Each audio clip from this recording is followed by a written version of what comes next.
live on a sunny and cool Tuesday morning in Northeast Ohio. It's the Bull and Fox in the bullpen, and we're excited to announce that now the Bull and Fox show will be with you not only on Tuesdays, but on Thursdays as well, even when Dustin is lounging around down in Florida. Dustin, how you doing? Adam, good morning. I'm doing very well. Coming to you live from beautiful Pensacola Beach, Florida. I always thought it was, part of me is like, well, I'd never go to Florida when it's still warm here. But it is mid-October. It's kind of borderline. So what's the draw of Florida when it's still decent weather in Northeast Ohio? Is it just that the beaches are nicer, all that stuff? Well, I mean, first off, you don't know how nice it's going to be in Ohio. That's Like true. it could be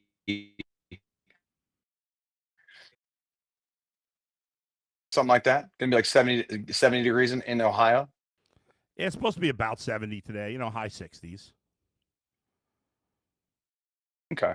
Well, in Florida, it's going to be 80 today. Yeah. It's going to be 80 tomorrow. It's going to be 80 the day after that. That's true. I mean, you don't really get. Well, I mean, in the middle of the winter, you get some bad weather there sometimes, but not like you get here. And I'm going to a warm weather place in early November. I'm actually leaving the country, believe it or not, outside of Canada for the first time in my life, which is just crazy. But I'm going to St. Martin in November, and I'm very excited about it. But this part of me is like, we should have gone in December or January when it's really crappy here. But anyway, by the time I go in the second week, the second week basically of November, it'll probably be like down to 40s. So, yeah, I don't know, what is it? It's nice. It's nice. Yeah. All right. So listen, a lot to get to today. On the Browns, the Cavs are right around the corner. We'll probably talk about the Cavs next week because opening day, I believe, is a week from tomorrow. Is opening day in the NBA. It's kind of a little bit off the radar, but it'll get on the radar. Later, Mike Tomlin rips Andrew Berry, and we'll talk about Dylan Gabriel's performance. Plus, could the Browns bring back a former coach to help this team? But we begin with a settlement after a lot of bad blood, and I'm sure there is still bad blood, between the city of Cleveland and the Haslam family.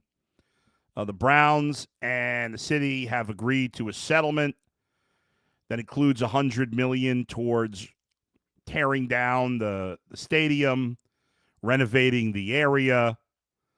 I don't want to get into the details of it in terms of like what money the city is getting and all that stuff. I don't think fans care about that. But what I will say is, even though I've talked about this for my entire career, how I hate when states and cities give money to billionaires. It never made any sense to me. While half the city of Cleveland is living in poverty, or at least kids are living in poverty.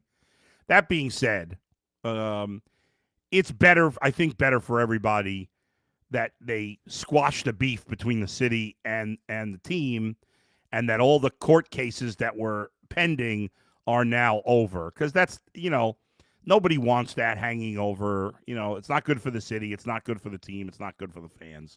So from that perspective, I think it's good that they settled. What do you think?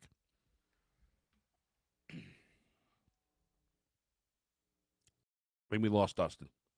We're having some technical difficulties, so we will keep moving forward. Yeah, it's to me, I just have so many problems with how municipalities and government, and this is people know how I feel in general, but this is not exclusive to one side or the other in this particular area. A lot of politicians on both sides of the aisle.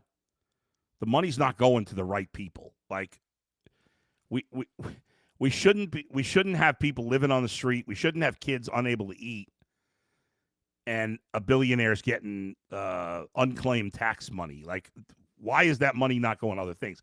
But that's another story for another show. It's not for this. As I was saying, and Dustin, we got you back? Yeah, I'm back here. Sorry. Yeah, so I still think in the end, it's good that these lawsuits are done and that there's no more of this fighting between the city and the team. I think in the end that's good. What say you? Well, it's good. It's good that they're not beefing anymore. I mean, Yeah, that certainly is something that is and was going to be I don't know, uncomfortable, I guess, yeah, if it continued going into when the stadium was going to be open and all that stuff. It's like, just get on good terms and figure this out. The Haslam's have $1 zillion they have infinite amounts of money to make things right, and here we are. So the $100 million settlement goes on, and now we can just move forward with this building that's going to be absolutely massive and awesome. It's going to be great when it's all said and done. The question, I guess, at the end of the day is, will they have anything that's going to be worth watching on the field? Because what we've been watching in the last 6 weeks is just embarrassing. yeah, and we'll get into that. I mean, Yeah, Jason Lloyd keeps saying, "Oh, it's all about 29 in the new stadium," and I get it, I but know he keeps saying that. I mean, I how many get it, but fans are you we're going to lose not. between now and then? It's 2025. Like, we're not going to sit around and be like, okay, well, let's wait till I 2027 or know. 2029 or whatever it And is. the stadium's going to be awesome. I'm sure the whole thing will be great. I am curious, like, that's not a part of the area that people flock to. And I know it'll be different when the thing's built, but are people going to be like buying condos in that area? Are people going to be, going to do their shopping there? I don't, I'll be curious to see if it's as successful from a non-football standpoint. I also think it's an opportunity for the city of Cleveland to finally develop that lakefront. And that's way above my pay grade. I don't know what goes into that. I have no idea how much that costs. I do know that if you've been to Chicago, and again, it's an unfair Oh, comparison, it's a much bigger city, and there's not enough space, and that with the highway, it makes it tricky. In Chicago, you don't have a highway right near the water like we do here. But if they could do anything close, and that would probably take, who knows, 10 years, 20 years, I don't know. That would make the whole, it would probably be in the long run good for the city, but what do I know about that? I mean, it's, who the hell knows? All right, let's get to the more things we know better about, and that's football. And something you know a lot about is Mike Tomlin. You know Mike Tomlin personally. yeah. Um, Mike Tomlin is a no nonsense dude. We know that. What we also know about Mike Tomlin is he's not in the habit of saying bad things about other people in the league. Certainly, I don't know if I've ever heard him publicly knock a coach or a GM. And that's why this is so shocking what happened. So, yesterday, Mike Tomlin was doing a press conference, his weekly press. Now, the Steelers play the Bengals on Thursday Night Football, which is why he's doing like what would normally be the Wednesday press conference on Monday. And in this press conference, and we're going to play the clip for you here, Mike Tomlin was asked basically, what do you think of the trade that the Browns and Bengals made to send Joe Flacco to the Bengals for an exchange of draft picks? And this was Mike Tomlin's response. Here we go. To be honest, it was shocking to me. Andrew Berry must be a lot smarter than me or us, because it doesn't make sense to me to trade a quarterback that you think enough of to make your opening day starter to a division opponent that's hurting in that area. But that's just my personal feelings. Dustin, that is a massive shot at Andrew Berry. I was stunned when I heard that comment. What do you make of it? Yeah, I mean, I don't know if it's like just a personal attack on Andrew Berry, but it's certainly an attack on the organization and the Yeah. fact that to me, it's almost like him defending Kevin Stefanski in some ways, a little bit. Other people have said Because that too. Yeah, I could see that. Yeah. that was sort of one of my initial thoughts, was that maybe he was saying that, hey, look, the coach over there, man, I feel bad for that guy. I mean, he wanted to start he wanted to start Flacco, the veteran, week one. And then all of a sudden, you get a month into the season, and that guy that you thought was the best guy that gave you the best chance to win, you shipped him off to a division rival because they need better at the position. So it's like the whole thing is really, really bizarre and weird to me. Um, I'm getting word that, it sounds like kind of behind the scenes, not that this is something we didn't know before, but like it's Deep Podesta, it's Barry, it's these guys running the show, period. And I don't know what that means Meaning for what? Stefanski going Are forward. you saying Stefanski's like, because it's always, I've always thought, and it always seemed like their relationship, like they work together. Is that not, are you hearing that's not the case, that it's DePodesta and Berry kind of versus Stefanski? I mean, that's sort of what it sounds like to me. Interesting. Now I don't know all the details. It just sounds like it's Barry and DePodesta making these calls. And Yeah. dude, DePodesta has been here forever, and we never see him, never hear from him. Don't know what he does, but we know he has a lot to say. Like, is he like part of ownership or something? Like, does he have a stake in the team? Like, how does this guy have all this say and the year of the owner and making decisions on the field, and we don't even know what the hell he does? Yeah, I know Jay is obsessed with Paul DePodesta. He is the boogeyman of the Browns, but it is fair. I mean, everything you say about him is fair. Paul DePodesta has been here during this entire time, even before Berry and Stefanski, and the team has mostly done a bad job. I think if you're going to clean house at the end of this year, and I don't know that they will, because I think if they were going to fire everybody, they would have done it last year. But if they do fire Berry and Stefanski, then DePodesta's got to be fired too. I don't know, like, Jimmy Haslam's loyalty to Paul DePodesta is bizarre, and none of us know exactly what he does. Right? He's in charge of strategy, I think is his title, director of strategic information. I don't know, but the strategy of the Browns, it's not good. It hasn't worked. No. And so, obviously DePodesta was here even with John Dorsey, but he obviously had less say at that point. And then, man, like, who knows? But John Dorsey's hiring of Freddie Kitchens, that was his undoing, and ultimately it seems like it led to Andrew Berry gaining more power. Not Andrew Berry, Paul DePodesta gaining more power within the organization. And he still seems to have it, I think. I mean, I don't know that he's involved in every last decision. And ultimately, personally, I don't think it's a big deal that they traded Joe Flacco to the Bengals. It's unusual, obviously. I don't think it's a big deal because I don't think Joe Flacco's any good. And the Browns, I get what Tomlin's coming from. Mike Tomlin doesn't ever consider the fact, and that's a good thing for him and it's a good thing for their organization, that winning is not the priority. Because for Mike Tomlin, winning is always the priority. They never tank. They never rebuild. They're always trying to win. And obviously Kevin Stefanski and the players want to win, but Andrew Berry and Paul DePodesta, whoever you want to blame, they'll say the front office, they make moves sometimes that have nothing to do with winning, or at least not winning now. In theory, I guess they have to do with winning in the long run. But and that's why every analytics nerd is out there saying, great trade, great trade. Like, every time the Browns trade for a 5th-round pick, the whole nerd community goes bananas. Like, it's like genius. I don't understand. I mean, are they trying to build a team with 5th-round picks? It's like, yeah, you can find good players in the 5th round, but man, at some point, like, put down the book, man. Put down the analytics book. And start looking around the league and looking at what you've got to do, and look at what we put on the field for Adam. Yeah. This offense, they didn't score a touchdown this week. It's rare when they score a touchdown, by the way. Like, it's insane how bad this offense is and what we put on the field. And I feel so bad for the guys on defense that are busting their ass, man, trying to make plays. And they just continue to show up and watch that. They're not trying to win. Yeah, no. That's not the priority. No.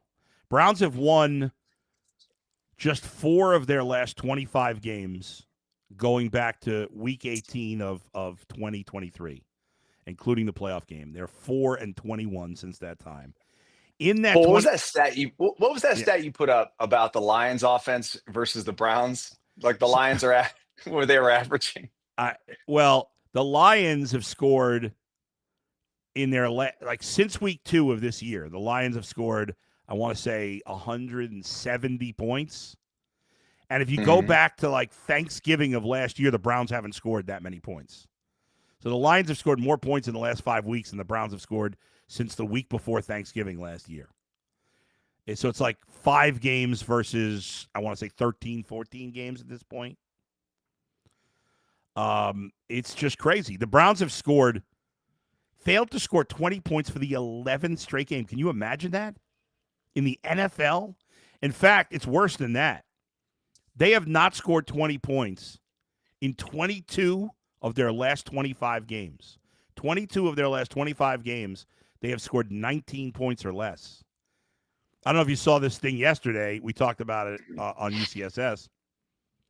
There are 14. The Browns have not scored more than 17 points this year. There are 14 Major League Baseball teams that scored 18 or more runs this year in at least one game. 14. The Browns haven't scored. The Browns have not scored 18 in a football game. I mean, how crazy is that? Man, the Browns couldn't beat the Blue Jays right now. The Mariners. The Mariners have gotten hot now. Yeah, the Mariners. Yeah, I was talking about the Blue Jays versus that Yankees series. Yeah, the Blue Jays scored 1 million runs. Now the Mariners have scored 1 million runs. I'd like to see a Mariners-Brewers World Series, but I think it's going to be That'd be cool. That'd be cool. Brewers have never won the World Series. The Mariners have never been in the World Series. Blue Jays haven't been there in over 30 years. Dodgers go a lot.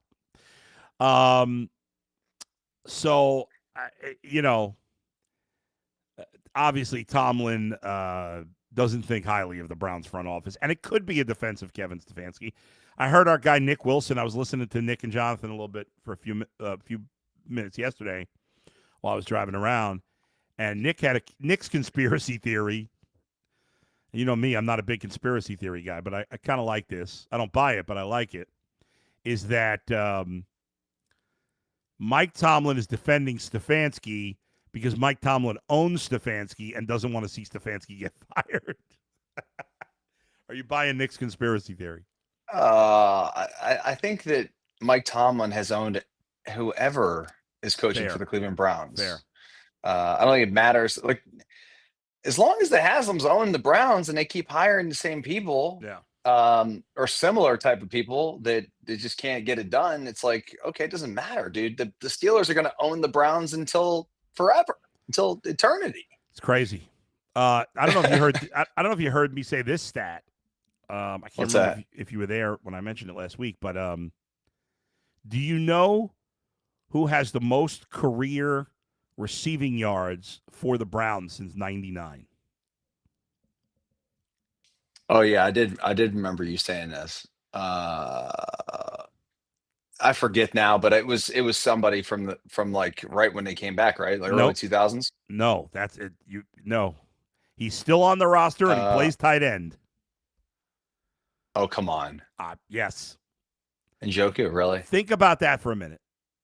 This is what year? This is the 27th year that the Browns have been back. So over the last 27 years, nobody has more receiving yards than David Njoku, who is in my opinion, no more than an above-average pass-catching tight end. Yeah, I was saying middle of the road tight end. Yeah, I mean, for you to have nobody with more career receiving yards. Obviously, that's not all on this regime because they've only been here the last few, but that's just crazy. And the all-time leader in receiving yards on the Browns is also a tight end. Now, at least he's a Hall of Famer in Ozzie Newsome, but it's still crazy that your all-time leading receiver is a tight end in an era where tight ends are not. That is, well, it's crazy. I mean, They had, Kellen Winslow was here, and he was a really good tight end for like 2 years. Mm-hmm. But to think that David Njoku is the all-time leading receiver since they've been back is just absolute insanity. Yeah. It's a low bar, man. It's a low bar. It is. By the way, we talked about how the Browns were obsessed with fifth-round picks and turning the team around. Here's all the fifth-round. Let me give you a quick list of the fifth-round picks that Andrew Berry has drafted. These are the fifth-round picks that Andrew Berry has drafted. Nick Harris, out of the league. Was a center. Always hurt, out of the league. Tony Fields, remember him, linebacker? I do. Or 42. Out of the league. What was that? He wore number 42. I don't know how I remember that. That's funny. Richard LeCount was a safety, I believe. He's out of the league. 5th-round pick. Yeah. Jerome Ford. So far, he's the best of the 5th-round picks. Serviceable running back. Cam Mitchell, who just got cut by the Browns. DTR, who I don't think is on a roster. Jamari Thrash, who's done nothing as a Browns receiver. And then, of course, Shedeur Sanders, to be determined. So far, the best player they've gotten, hopefully it'll be Shedeur Sanders, but so far, in terms of what they've done in the NFL, Jerome Ford is their most accomplished 5th-round pick. Can I ask you a question? Running back. Yes, please. Like I'm on UCSS twice a week. Yeah. I'm on with you now. Going to be twice a week. Yep. I'm still in the mix in the Cleveland media. I still watch the team, but like, dude, what is the obsession with Shedeur? Why are there different camps? Yeah. And like conspiracies as to why he's not playing or what? Like, I mean, I made one comment last week. It was funny, just saying that I wouldn't be surprised if they made Zappy the backup. Yeah. For a variety of reasons. It had nothing to do with anything. Like, I wasn't like saying Shedeur's not a good player or whatever. It's like, here we are. He's now the backup. I get it. He's a 5th-round pick, whatever. Dude, if the Browns thought that he helped them win this week, don't you think that they'd play him? I would assume. They think he's not. Like, I just don't think there's some grand conspiracy as to why he's not playing. Well, I mean, this could take me down a whole road of how. I don't want to do that. I know, that, but I'll say it in a succinct way. Okay. We with AI and so much stuff out there, sometimes it's hard to know like what to believe and what not to believe. I think people have gotten confused, and people are getting information from unreliable sources quite often. And so I think this has led to in general, of people getting bad information, spreading bad information, and this is just a problem in general. Specifically to this thing, Shedeur Sanders obviously was extremely popular when he played in college, right? And so he has a cult following. We saw this with Tim Tebow, right? Tim Tebow had a cult following too. And there were, listen, Tim Tebow was not a good NFL player, right? But if it wasn't for the cult following, maybe he would have lasted in the league longer. I don't blame him for it, just like I don't blame Shedeur Sanders for it. And I don't know what Shedeur Sanders' future is because we haven't seen him play yet. But for whatever reason, he has this massive cult following. And when you're cultish towards whoever or whatever, you often can't be rational about that subject. We've seen it time and time again. So I think that's where we're at, that a lot of people that are rooting for Shedeur, if you give an honest opinion, if it's an honest opinion about Shedeur Sanders, even if it's in a way a positive comment or a neutral comment, it is, if you're not saying consistently he's the greatest, he's the best, he's going to dominate, then you're a hater.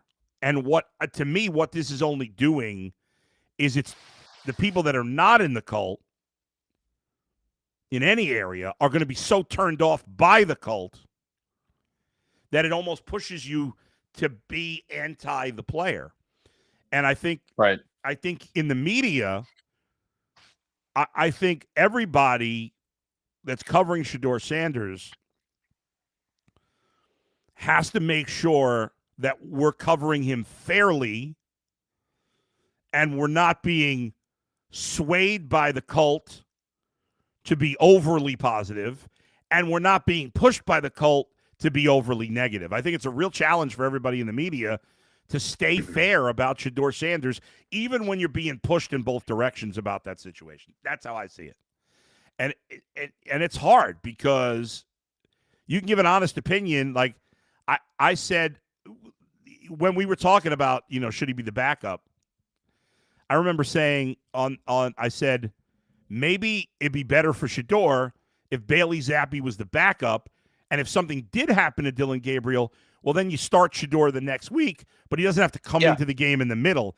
And that is somehow treated as a negative thing, which rationally I don't understand that, but it just doesn't matter. I don't either. Like, you made that point last week, and it was probably the best point. I mean, it was what I was trying to say, but it was better articulated.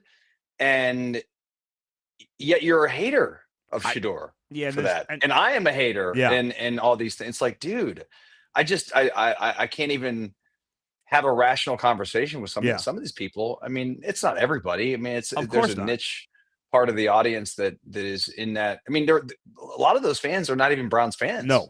And I am curious. I mean, I think we're all curious to see what Shedeur Sanders is going to do on the field.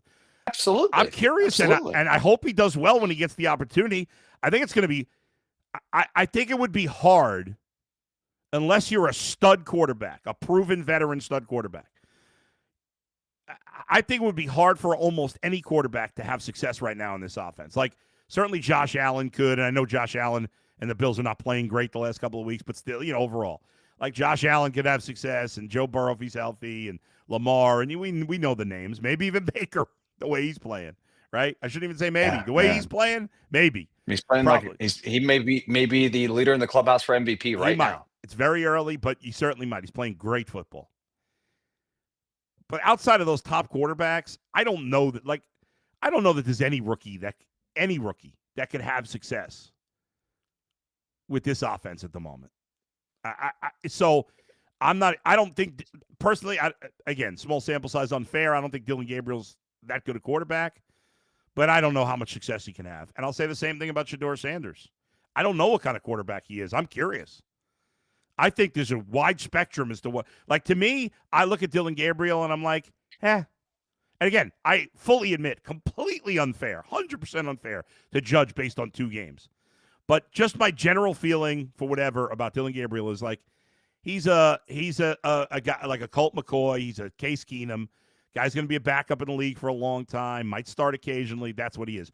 Whereas I think what Shedeur Sanders could range anywhere from very good quarterback to out of the league. Like, I just think whereas Dylan Gabriel, he's somewhere wide here. variance. It's a wide variance for Shedeur. You can't even see my hands. It's so wide.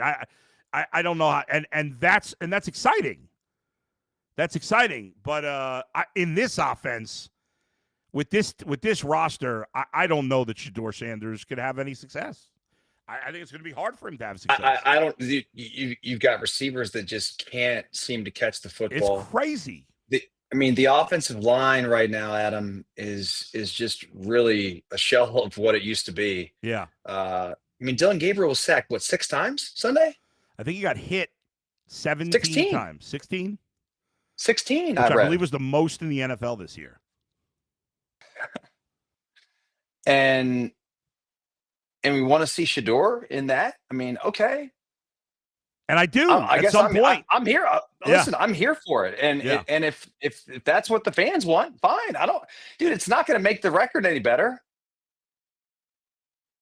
No. I mean, you would to have any success on offense with this team, the quarterback would have to play at such a high level. Such a high level. It's just crazy. And it's a shame because the defense is really good.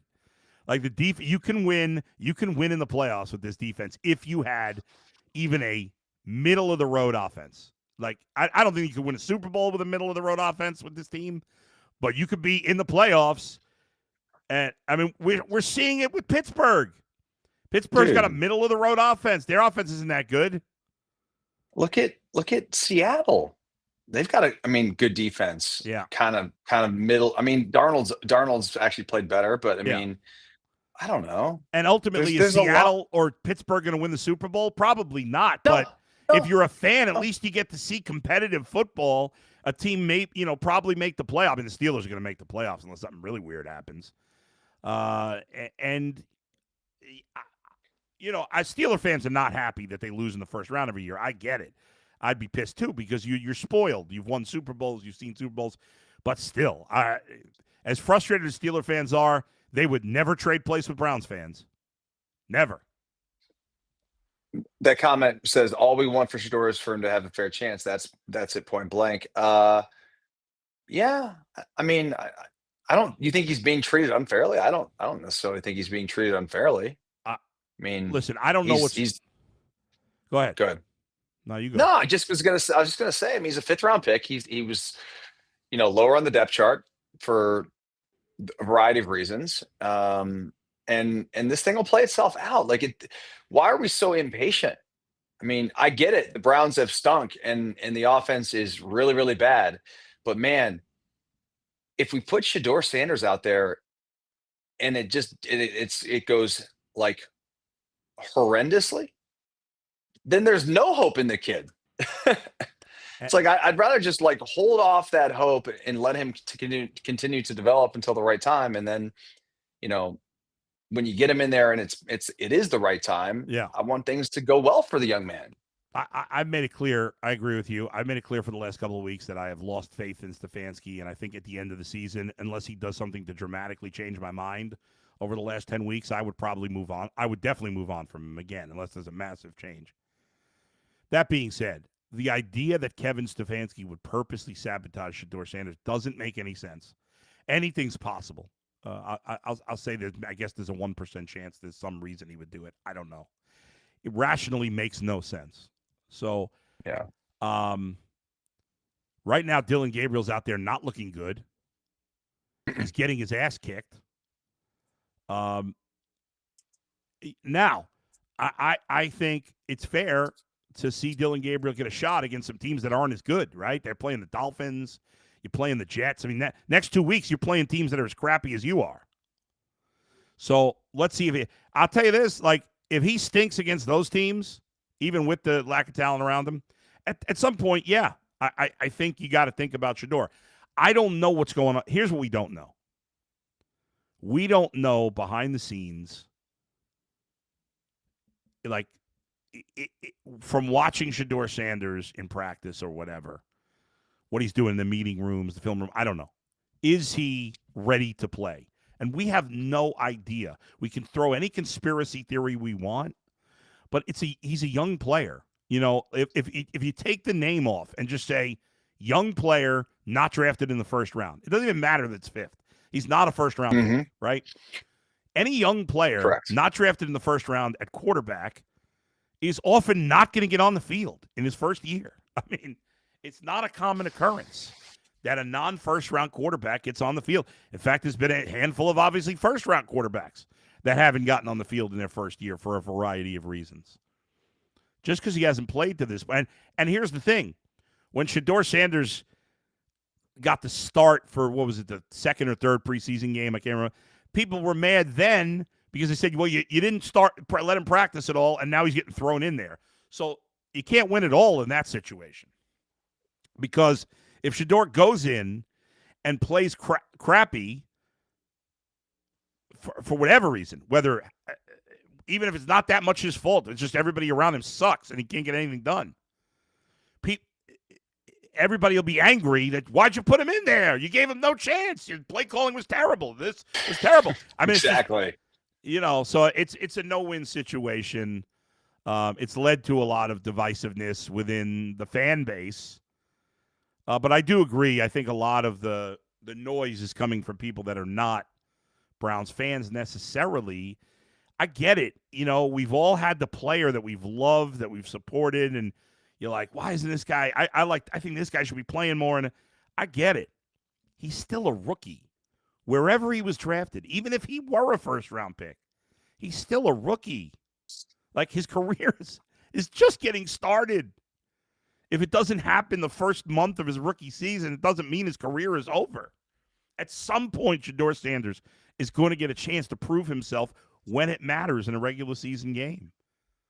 And it's going to be interesting. It's most likely going to happen in the next couple of months. Oh, yeah. I mean, what are the odds that Dylan Gabriel's able to survive too much longer with all the hits he's taken? He's tiny. He's like 5'7", dude. Yeah, I mean, it's great. 5'7". I mean, not really, like, but he looks like it out there. Yeah. He looks like a skinny me out there. How are the Browns favored this week? It's so funny that you say that because I was saying that because G and Jason feel like the Browns are going to win this week, and I was like, I know they're at home. I know the Dolphins aren't very good either, but I know Tua hasn't been. But like Tua versus Dylan Gabriel, I'll take Tua. I thought Waddle's still healthy, isn't he? yeah. I mean, And they got the some A-Chain, weapons. who's fantastic. A-Chain, yeah, he does it all. Now, Judkins is fantastic too, but his offensive line stinks. Well, the only way the Browns are going to win this game this week is if Judkins carries the ball 40 times. Yeah, I don't understand why he only had like 12 carries. I know they weren't running successfully, but you got to stick with it. You can't give up on the run so early.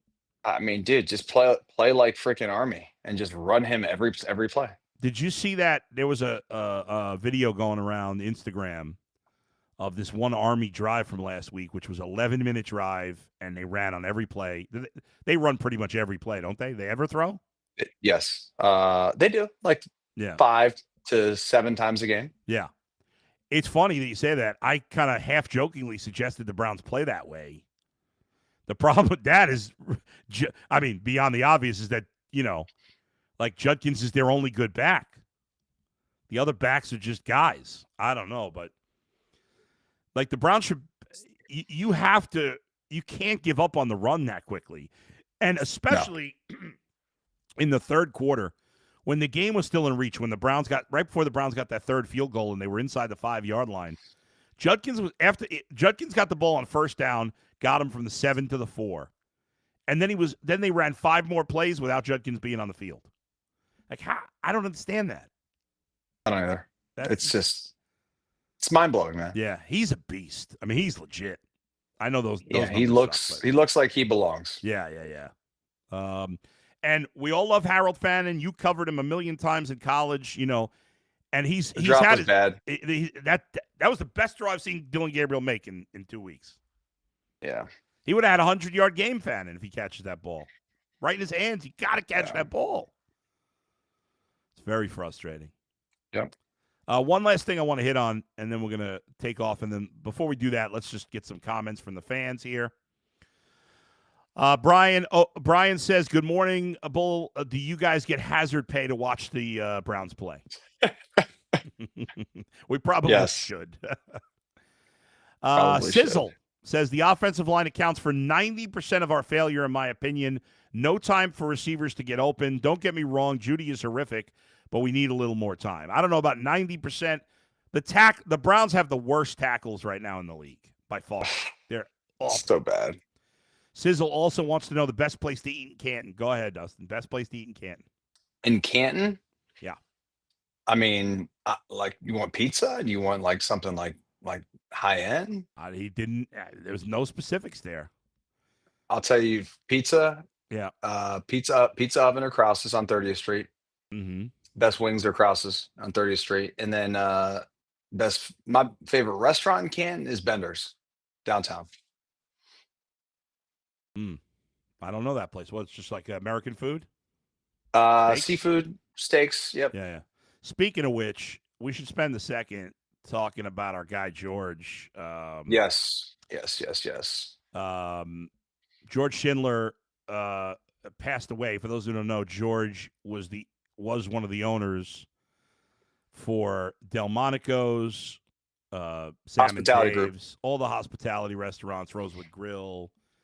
And we obviously we knew George personally because we did hit commercials for him for a decade. Over a decade, yeah. Yeah.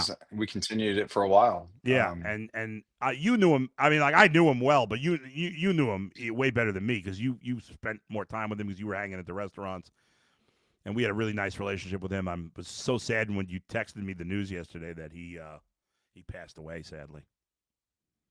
Yeah, I just got word of it yesterday, and it's really sad. He was only 70. I don't know really any details. I last texted with him back in August when I was at Delmonico's, actually. Yeah. Ironically, I sent him a picture of the menu and said it's Delmonico's, baby. I said in bull voice. But no, George was a big part of our show. and all the folks at the hospitality were always great to us. But you know, to George's family, his lovely wife, and his kids, and everyone, we our condolences, because he was a good man. And he took care of everybody. Always did. Just a great person. In fact, George invited me. Just a quick story. I was at Game 7 of the World Series with George in the suite with him. From he invited me, and it was amazing. So we've done a lot together over the years, and he'll definitely be missed, man. He was a family man. He loved bragging about his kids. All the time. He was a great restaurateur because he loved schmoozing with people. He was a great schmoozer. I think about when we first started doing commercials for Delmonico's, and every few months you and I and our sales team would go out to Delmonico's, and they'd bring like 10 different steaks to the table, and he always took great care of us. He was always a real nice guy. And it's sad when somebody passes away, and so all the best to his family in this time. All right, I was going to talk about one more thing, but you know what? Let's end it there. Okay. And, Thursday, Dustin will be back again every Tuesday and Thursday now at 9 a.m. We'll be on live. Coming up on this Thursday, we'll talk about, obviously we'll look ahead to this week's game with the Dolphins and dive more into why the Dolphins are, in fact, an underdog. Plus, we were going to talk about Bill Callahan, who obviously was the great offensive line coach for the Browns, went with his son to Tennessee. His son got fired yesterday, and Bill has also left Tennessee. Could he come back to the Browns? That's something we'll talk about on Thursday as well. Until then, thanks, everybody, for joining us. Sorry we didn't get a chance to read some more chats, but we will do it next time. We just got really busy with some other stuff. And we appreciate all the support, everybody joining us today. Make sure you subscribe to the show if you haven't done so already. And we'll be back with you Thursday.